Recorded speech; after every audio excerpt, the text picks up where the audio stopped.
I'd lost a lot of muscle tone. I mean, having laid in a bed for about 5 weeks, at my age, the muscle tone sort of disappears quite quickly, really. So it was a question, really. I'd lost, I think, probably about 80% of my mobility.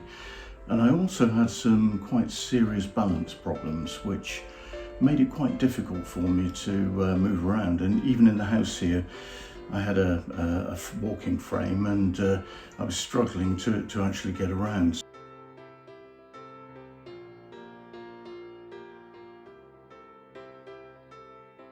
So Community Rehab Team is a team of physiotherapists, occupational therapists, rehab assistants, and our goal is to promote independence by seeing people in their own home or their own place of residence, primarily to sort of rehab them after an injury or after admission to hospital, or to try and avoid them going into hospital. The big thing for me was that I was introduced to a lady called Maria who came to the house.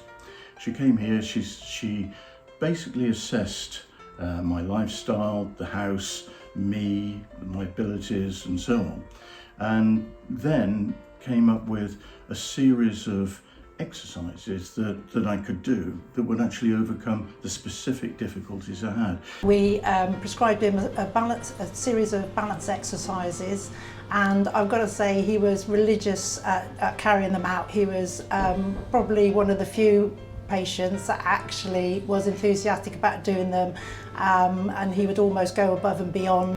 It was a very much tailored approach, and one which suited me and encouraged me, to be honest.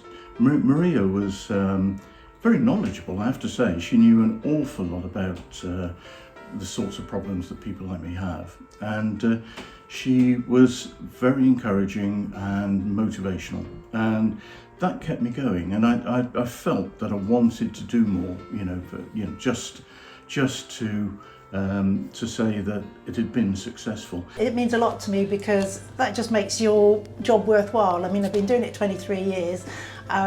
If I didn't get any pleasure from seeing the people improve, then I wouldn't have been doing it for this long.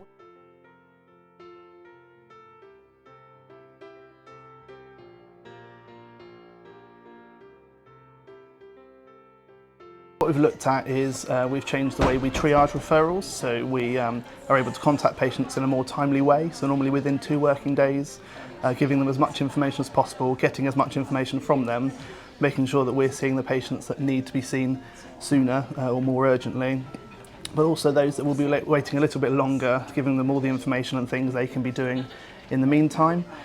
As well as that, we've improved our communication, so if patients are struggling, we're giving them ways that they can contact us so we can maybe reprioritise if needed, or give them some ongoing advice whilst they're waiting.